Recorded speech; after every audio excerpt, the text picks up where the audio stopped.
bienvenue pour une nouvelle vidéo. Aujourd'hui on va parler, comme je vous l'ai promis il y a absolument 48 heures dans la dernière vidéo sur la 508 que vous pouvez retrouver en fiche juste en haut. Aujourd'hui on va parler de la nouvelle Ferrari. Il y a 48 heures je vous l'ai présenté sous forme de spy shot, je vous ai juste dit que ça risquait d'être une Ferrari berlinette et qui risquait d'avoir un moteur totalement inédit. Et bah c'est effectivement le cas. Sur ce, allez c'est parti, action! Cette nouvelle Ferrari inaugure pour la toute première fois de l'histoire, en effet, un moteur totalement inédit. Il s'agit donc d'un V6 turbo compressé auquel on retrouve un MGU-K à la manière d'une Formule 1, c'est-à-dire un moteur électrique qui développe plus d'une centaine de chevaux, mais on y reviendra juste après. Cette voiture, du coup, avec une architecture V6, est totalement inédite entre guillemets sur un véhicule de route chez Ferrari, puisqu'en réalité les seules voitures qui ont eu des V6 dans l'histoire de Ferrari, ça va être les Ferrari de course récentes avec les V6 hybrides des toutes dernières années en Formule 1, ou sinon des Ferrari Dino, les 206 ou encore 246 GT.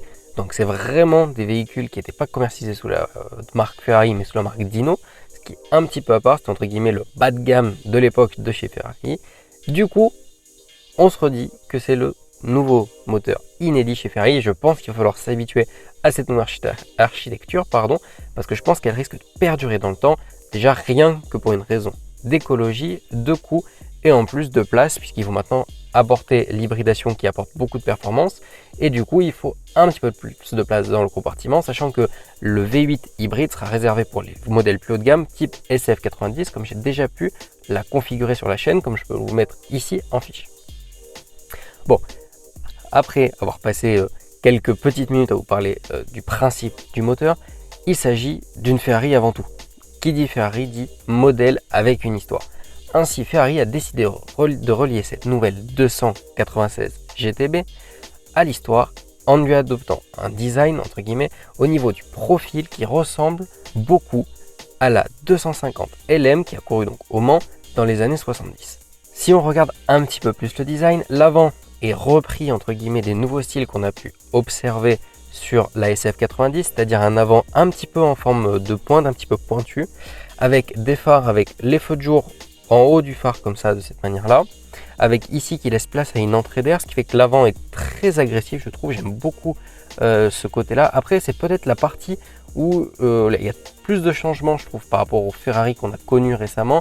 C'est peut-être là où il faudrait peut-être la voir en vrai de manière à être sûr que le design est parfait à l'avant. Sur les photos, sur certains angles, je trouve que l'avant est un peu bizarre, notamment sur ses optiques. Alors j'ai beaucoup de mal avec les optiques ajourées, notamment sur la 720S de chez McLaren, où je suis pas forcément vraiment fan, mais je demande à voir en vrai. Du coup, quand on regarde le profil, comme j'ai pu vous le dire, on retrouve les idées avec notamment ces arches de roue assez proéminentes à l'arrière de la 250 LM. Et à l'arrière, pareil, on garde toujours dans cette série de Ferrari récentes les doubles feux de chaque côté. Sauf que là, ils sont un petit peu plus écrasés à la manière notamment des 812 Competizione ou notamment des SF90 récentes. En plus, le haut est assez plat, ce qui fait qu'on a l'impression que ça fait presque deux barlettes de chaque côté. Ce qui est assez sympa, je trouve que ça donne un côté un petit peu plus énervé, un petit peu plus moderne aussi à cette signature lumineuse. Sinon, je trouve que dans l'ensemble, ça reprend pas mal de codes récents chez Ferrari. Il y a juste un truc qui change un petit peu, c'est la sortie d'échappement. C'est une double sortie centrale à l'arrière, un petit peu aussi à l'image d'une Ferrari un peu plus moderne, la 458 Italia. Bon, alors là, c'était trois sorties centrales. Ici, on va avoir, il me semble, que deux. C'est un petit peu une idée reprise, puisque sinon, on avait les échappements plutôt de chaque côté du véhicule. Et sinon, ce qui peut nous intéresser aussi, c'est de voir l'intérieur. L'intérieur, rien de bien spectaculaire. Rien de très exclusif, on va reprendre un petit peu ce qu'on peut retrouver notamment sur les Roma ou encore les toutes nouvelles SF90. Maintenant, on va s'attarder un petit peu plus au moteur. Alors, sous le capot, on va retrouver tout d'abord un moteur thermique, un V6 de 2993 cm3. Bon, grosso modo, on va dire que c'est un 3 litres V6, donc turbo compressé comme j'ai déjà pu vous le dire, et qui abat un nouveau record dans les moteurs, donc ce qui n'est pas inhabituel chez Ferrari, c'est-à-dire le nombre de cheval par litre. On passe la barre des 220 chevaux au litre, pour même atteindre 221 précisément chevaux au litre, ce qui est tout bonnement la première fois qu'un motoriste arrive à sortir autant de chevaux dans si peu de cylindrées. En parlant de chevaux d'ailleurs, le total pour ceux qui ont déjà fait le calcul mathématique, on est à plus de 660 chevaux, ce qui est encore un chiffre qui paraît pas si élevé que ça, mais n'oubliez pas qu'il y a l'hybridation dont on va parler juste après, donc le total de puissance arrive à 663 chevaux. On parlait du moteur électrique, alors il va se situer juste entre le moteur et la boîte double embrayage à 8 rapports. Donc il va développer plus de 100 chevaux, là on va atteindre la barre des 163 chevaux, ce qui fait que au cumulé, on va avoir une voiture beaucoup plus puissante que la F8 Tributo, l'autre berlinette de chez Ferrari. On va atteindre les 830 chevaux, ce qui commence à être un chiffre très important. Bon, on n'est pas encore tout à fait sur les 1000 chevaux qu'a pu proposer la SF90 récemment, mais on n'est pas tout à fait sur la même gamme de prix. On est presque à moitié prix. Autre point qui peut être intéressant à noter, c'est que par rapport à une F8 Tributo, on va être un petit peu plus lourd. On va être aux alentours de 1450 hier. Il y a 2 jours, je vous avais parlé d'une de ses concurrentes qui pourrait être pressentie comme directe, c'est-à-dire la McLaren Artura. Bon, en réalité, on se rend vite compte que ces voitures sont sur le même segment, c'est-à-dire les super sportives hybrides. Cependant, en fait, elles ne visent pas du tout le même type de marché, puisqu'il y a quand même un gros gap de performance entre les deux voitures, ne serait-ce que déjà la puissance, puisque la Artura atteint la puissance de 680 chevaux avec 585 en thermique et 95 en électrique. Donc on voit qu'il y a déjà un gap de 100 chevaux par rapport à la nouvelle Ferrari, et le prix est aussi différent. On va avoir un écart de plus de 30 000 euros sur le prix de base, puisque la nouvelle Ferrari est proposée à 270 000 à partir, alors que la McLaren est à partir de 230 000. En termes de couple, pourtant, on est à peu près similaire. On est aux alentours entre 700 et 750 chevaux pour les deux. Par contre, le 0 à 100, les chiffres sont assez similaires, en normal, puisque généralement, le temps n'est plus assez grand pour qu'on puisse voir une réelle différence, vu que les deux sont en dessous de la barre des 3 secondes, vu que la Artura fait pile 3 secondes, et la Ferrari fait 2 secondes 9. Là où c'est un petit peu plus important en termes de gap, c'est sur le 0 à 200 km/h. La Ferrari, c'est du 7,3 secondes, alors que la McLaren, c'est du 8,2 secondes. Autre point un petit peu différent aussi, c'est l'autonomie en full électrique. Puisque sur les deux, vu qu'elles sont dotées de moteurs hybrides avec des batteries aux alentours de 7 kW, on peut rouler dans 100% électrique, ce qui est aussi la raison pour laquelle ces voitures ne vont pas être soumises à un malus, notamment en France. La Ferrari fait 25 km en cycle WLTP et la McLaren, elle est à 30 km/h. Bon, les deux, ça ne sera pas significatif en écart. À mon avis, on sera à peine à 10 km en utilisation réelle, puisque faut rappeler qu'il y a quand même un gap entre le cycle d'homologation et ce qu'on peut réellement faire. En tout cas, ça participera à, notamment dans les centres-villes, réduire la consommation, ce qui est quand même un bon point.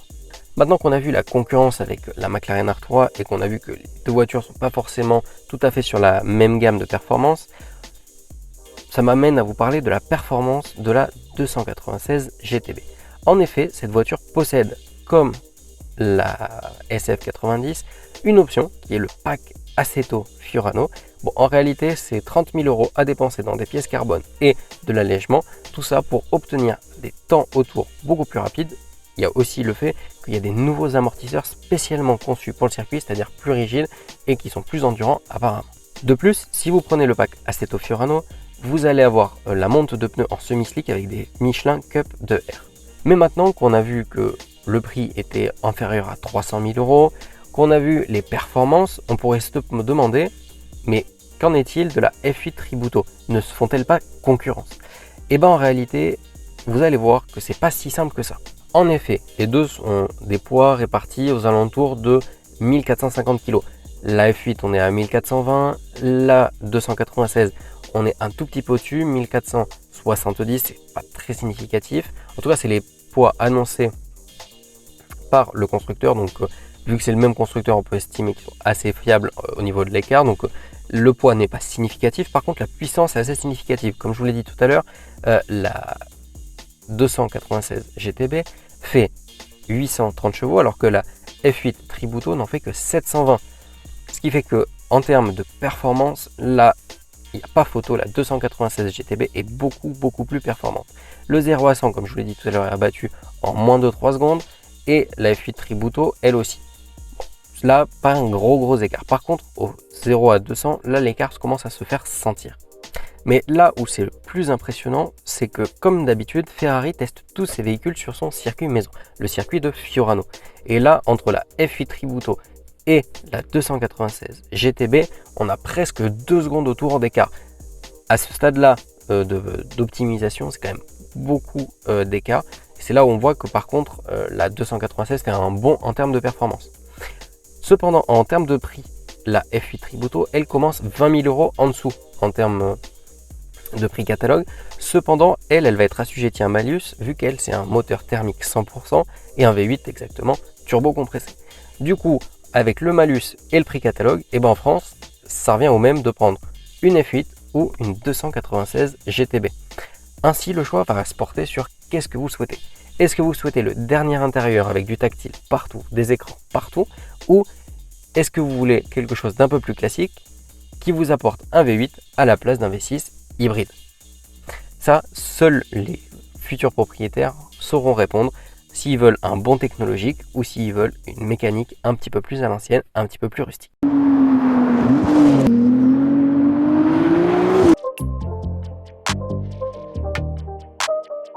Voilà, c'est tout sur cette Ferrari 296 GTB. J'ai pas beaucoup plus d'informations à vous révéler pour l'instant. Peut-être que d'ici quelques temps, on fera une vidéo de configuration une fois que le configurateur sera disponible sur le site de Ferrari. Sur ce, abonnez-vous, activez la cloche de notification. Prochaine vidéo dimanche à 9 h du matin. Soyez prêts. On va s'agir d'une configuration d'une voiture, une série de vidéos que j'apprécie pas mal. Sur ce, à la prochaine et portez-vous bien.